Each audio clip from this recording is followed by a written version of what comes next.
Hello and thanks for joining me for some more landscape photography.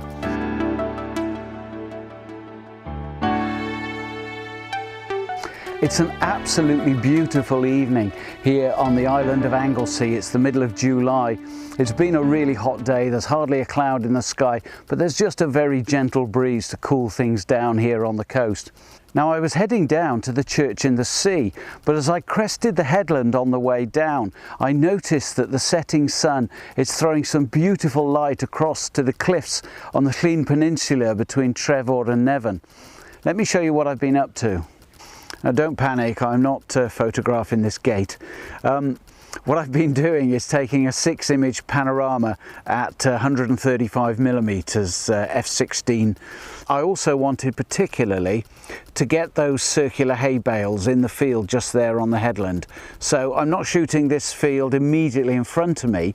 My composition starts at that hedge you can see running across. Now, as I said, what particularly caught my eye with this image is that lovely light over on the cliffs, really picking out the detail.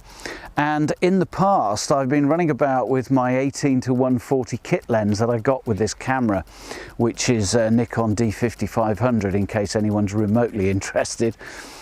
The point being, what I've done is I've swapped it out for an 18-200, and that is an absolutely fabulous all-encompassing lens because, as you probably know, I'm out and about an awful lot and it's not ideal to carry a whole heap of lenses.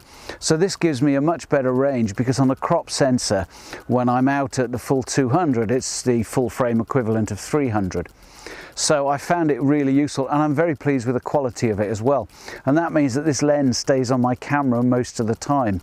The only additional lens that I need to carry with me for any trip out really is an ultra wide angle lens, which I've got in my bag here, a Tokina 80X Pro 11-16mm. So in fact, I've got everything from 11mm to 200, not including 17. And I'm finding that's plenty, and it also means that it makes me much more mobile and much more inclined to actually get out and shoot. I used to lug an awful lot of gear around in a backpack and found that stopping to take the backpack off and unpack everything meant that I was ignoring images that otherwise I would have stopped to take.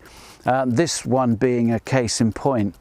So I'm hopeful this will turn out something interesting. It's a scene that always catches my eye whenever I drive past.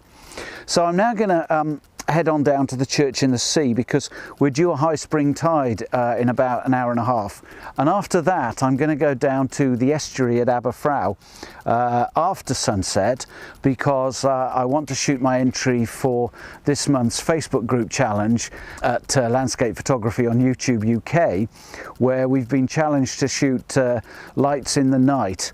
I want to try and get the village lights of Aberffraw across the estuary at high tide. So we'll see what happens with all that lot.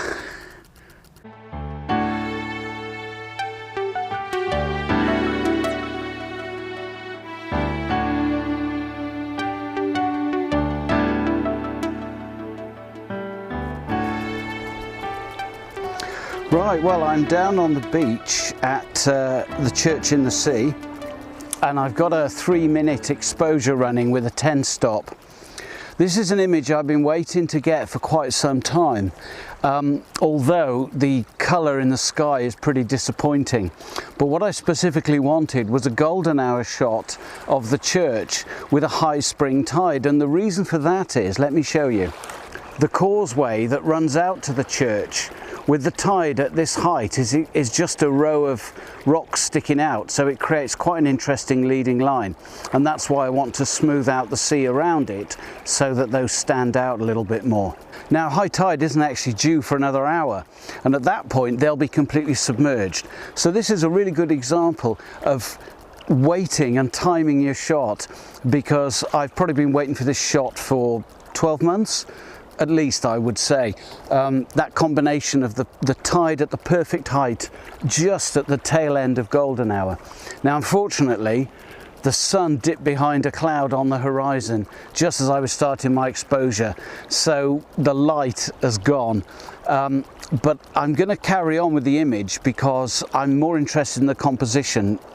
Living locally, I can always pop back and do it again. Maybe this time next year or the year after, who knows.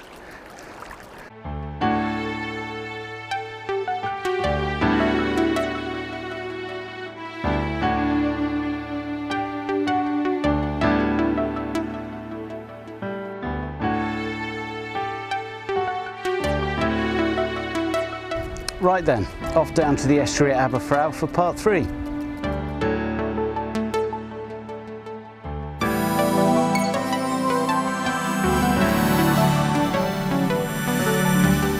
So we're well into blue hour now, and this is what I've come to shoot. There's a row of cottages over on the far side of the estuary that are painted various pastel seasidey colours, and they look quite nice. But the main thing about this image is that it really only works at high tide, because most of the rest of the time the estuary is just a trickle down the middle, and all of this land in front of us is all sorts of typical low tide crap. I'm going to wait because I need there to be some more lights in the scene. The street lights will come on shortly.